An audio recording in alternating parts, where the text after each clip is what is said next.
No mai, haere mai. Welcome to the Maxim Institute podcast. My name is Jason, and I'm the Communications Manager at Maxim Institute. This is our weekly short-form podcast. These podcasts are released in tandem with our weekly column and are a chance for you to hear in depth from the column's author about some of the thinking that went into producing their final piece. Today we talk to Communications Coordinator Josiah Brown about his recent column.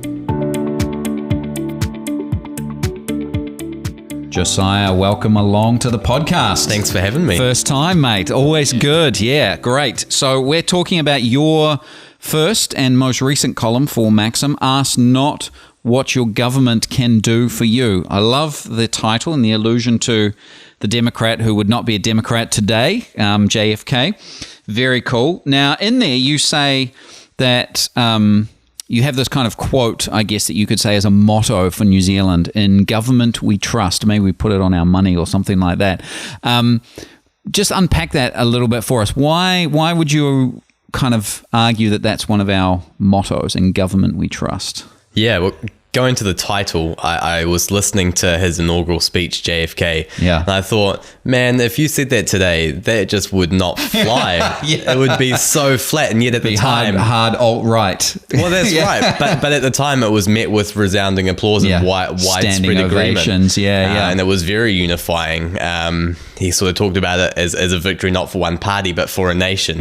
And so going to the idea of in government we trust, it's very much the sense in which, well, if we've got a problem, we know who can fix it. It's the government. The government. Because they've got lots of money, they've got lots of people. But I think it's also the sort of the human psychological aspect where if somebody's going to do something for me, well, I don't have to do it.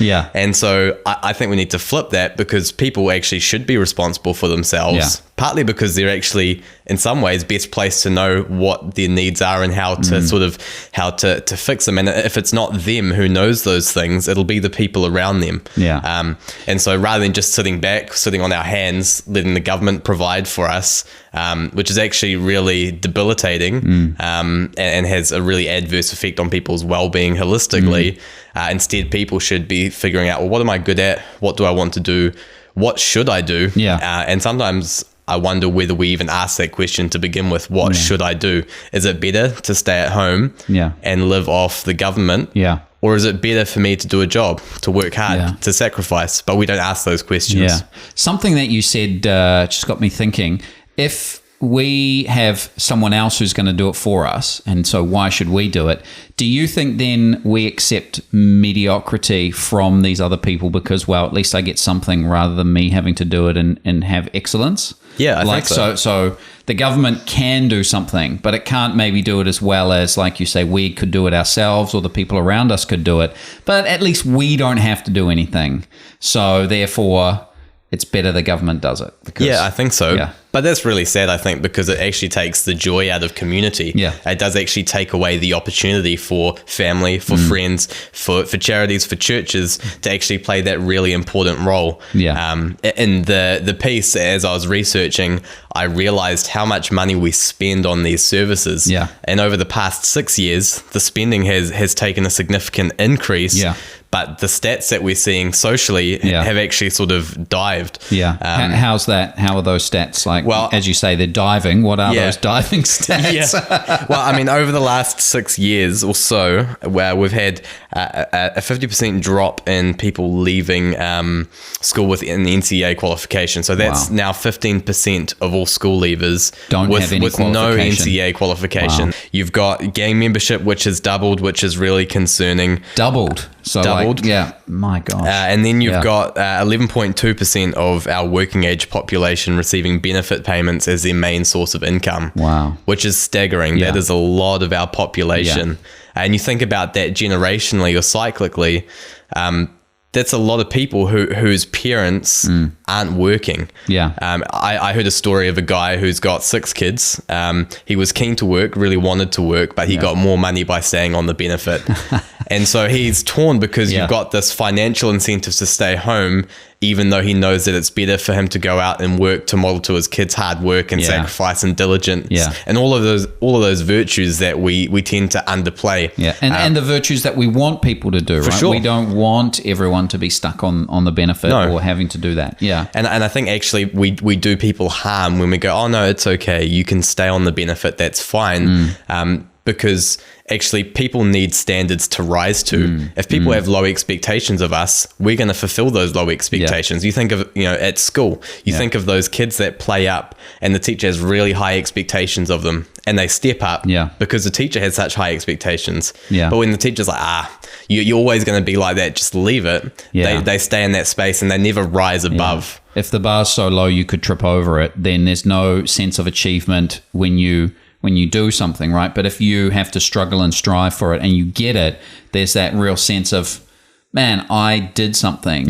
I applied myself and I achieved, and I could do this in other areas of my life. And there's a great sense of purpose as well, purpose and meaning, intentionality. I mean, you think about our design, that's how we were made to live. And so when you're out of sync with that, out of harmony, the result is going to be destruction.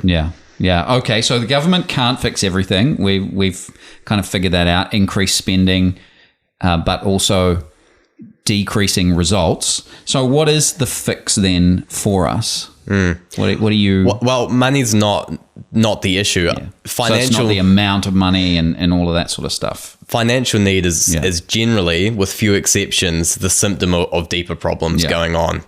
And so it's about figuring out what those deeper problems are and how they can be addressed. But even when they're identified, it's only the person who has those problems themselves that can fix it. Because there's only so much other people can do for you. Hence the title, Ask Not What Your Government Can Do For You. It's like, well, okay, what can I do and what should I do? And maybe that just looks like reaching out to the people around you. Because some people are like, Flip, I don't know what to do. I'm lost. I need help. So help me. Because there are times where we all need direction. We all need that support. No man is an island. And so, but people need to take that step themselves. And so there are some really great organizations out there doing that work, getting alongside people and their families and helping them address specific problems, whether it's to do with sort of trauma and counseling, family brokenness and restoration, debt management, all of those things, again, really common issues that people don't know how to navigate because they don't have the people around them to help them. The government gives them money, well, great, but that's not the problem. How do I manage that money? How do I plan for the future? What do I think about my work situation? How do I improve my skill set? All of those things. Government can't do that. People can do that, be they family, friends, charities, or churches. Those are really key. And so I think rather than looking to the government to fix everything, we need to be looking a little bit closer to home, to the local communities. Great. So just switching up that first question that we ask, instead of what the government can do, what can I do, and who around me might be able to help me. Great, Josiah. Thanks for being with us. No worries. Thanks for having me. There are some things the government cannot fix. A lot, in fact. As a willing victim of this year's election debates, I was astounded by what politicians were prepared to pledge themselves to fixing. As we consider afresh the solutions to our nation's maladies, we would do well to remember the splinters our hands bear from the cracked staff of government. We often demand our rights, but do we hold ourselves and others accountable for their responsibilities? In government we trust. From healthcare to housing, education and welfare, our government has its fingers in many pies. But should they? And, if so, to what degree? New Zealand was known as the social laboratory of the world concerning its early adoption of progressive welfare policies. A young French academic named Albert Mateen visited our shores in 1899 and described what he saw as socialism without doctrines. Labour's first Prime Minister, Michael Joseph Savage, said in 1938, "I can promise the people of this country that before very long they will have reached a condition of social security unsurpassed in any other country of the world."